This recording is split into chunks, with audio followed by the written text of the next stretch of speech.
As you probably know, the UK left the EU political structures and the European Parliament on January 31st in 2020. And now the Brexiteers blame the government for not implementing Brexit properly, and others want the UK to join the EU again. The EU, of course, moved forward after Brexit. So in the next weeks, I will make a test here on the channel by bringing news about the EU in my midday videos and have a look how many people will watch it. That will keep people informed what the UK has left in the end and what people want to return to make informed decisions and give it a more fact-based approach. Since my magazine channel is reserved for information on the development of the Russian war of aggression against Ukraine for the time being, that is another reason to do it on this channel. But I anyway believe exactly my audience on this channel needs this kind of information. And of course, there's a playlist EU now. And now let's talk about today's topic. Simplification is crucial to growth and competitiveness in the EU. However, dealing with 27 different national tax systems makes tax compliance difficult and costly for companies. This discourages cross-border investment in the EU, putting European businesses at a competitive disadvantage compared to companies elsewhere in the world. That's why the Commission is proposing a new single set of rules to determine the tax base of groups of companies. Framework for Income Taxation, or BEFIT, will reduce tax compliance costs for large businesses, primarily those who operate in more than one member state, and make it easier for national authorities to determine which taxes are rightly due. The proposal, which is about simplification and builds on the OECD G20 International Tax Agreement on a global minimum level of taxation and the Pillar 2 EU directives, will include a lot of things. All companies that are members of the same group will calculate their tax base in accordance with a common set of tax adjustments to their financial accounting statements. The tax bases of all members of the group will be aggregated into one single tax base. This will entail cross-border loss relief, as losses will automatically be set off against profits across borders, as well as increased tax certainty in transfer pricing compliance.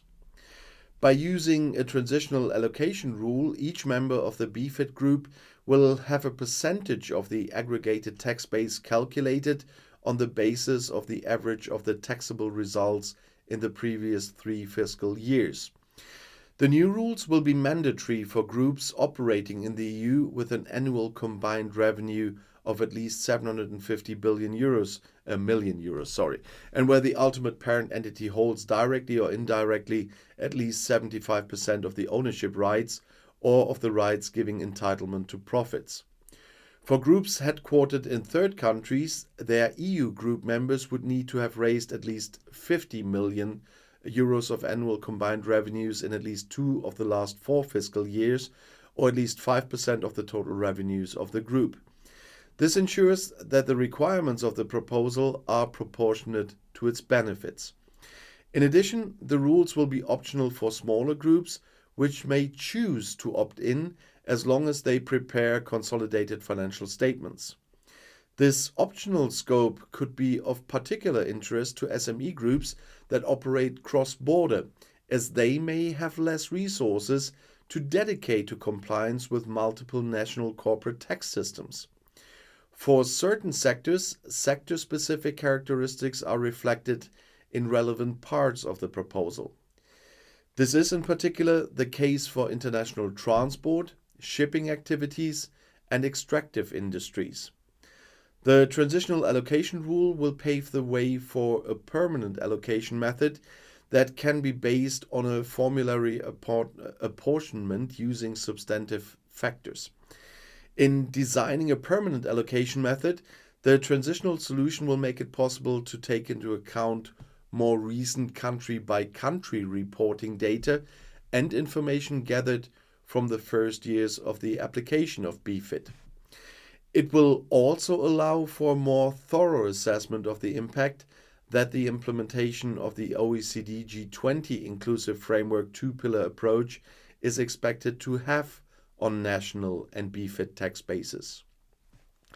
If appropriate, the Commission may propose a directive whereby the aggregated tax base will be allocated based on a factor-based formula. The profits and losses of related parties which are not members of the BEFIT group, for example because they are not in the EU, will not be aggregated in the group tax base. This means that their losses would not be relieved across borders, and transfer pricing would still apply in the transactions between these entities and BEFIT group members. In these cases, the so-called traffic light system in BEFIT will simplify transfer pricing compliance. A one-stop shop will allow one group member to fill in the group's information returns with the tax administration of one member state. The tax audits and dispute settlement will remain at the level of each member state. In some cases, audits may need to be carried out jointly under the existing legislative framework. But according to the OECD, large groups with a consolidated turnover of at least 750 million euros pay around 132 billion. No, that's 1% of taxes. That's what I wanted to say. The costs will be reduced by BEFIT by 65%. And the proposal, as I said, is primarily aimed at big groups, but SMEs can benefit from this. And the HOT proposal, Simplified Rules for SMEs, that I mentioned in the beginning of the week, will help as well. If SMEs successfully expand and grow, they may outgrow the scope of the HOT rules, but then they will be able to opt into BEFIT. In this way, the two proposals are complementary, and smaller businesses will be able to choose the best option for their own needs throughout their life cycle. And transfer pricing is a mechanism to determine the pricing of transactions between companies that are part of the same group. A significant volume of global trade consists of international transfers of goods and services, but also capital and intangibles, such as intellectual property within a multinational group. And these are called intra-group transactions. According to the current international standards, the OECD's arm's length principle, transactions between related entities of a multinational group must be priced on the same basis as transactions between third parties under comparable circumstances. The arm's length principle is further elaborated in the OECD's transfer pricing guidelines. In order to apply the arm's length principle, it's necessary to identify the commercial or financial relations between these associated enterprises and to compare the conditions and economically relevant circumstances of transactions between associated enterprises, called controlled transactions, with those of comparable transactions between independent enterprises, which are called comparable uncontrolled transactions. At European Union level, transfer pricing rules are currently not harmonized through legislative acts. While all member states have in place domestic legislation that provides for some degree of a common approach by following the arm's length principle, even if its application is not identical across member states, the definition of associated enterprises and the notion of control, which are preconditions to applying transfer pricing, differ between member states. Certain member states apply a threshold of 25%, while others apply a threshold of 50% shareholding when it comes to determining whether the control criterion is met. And the complexity of the transfer pricing rules also causes a number of problems here. And I know this was complicated enough now, so I will not go into those details, but the new regulations and the idea of the EU Commission is something that should find some interest at least.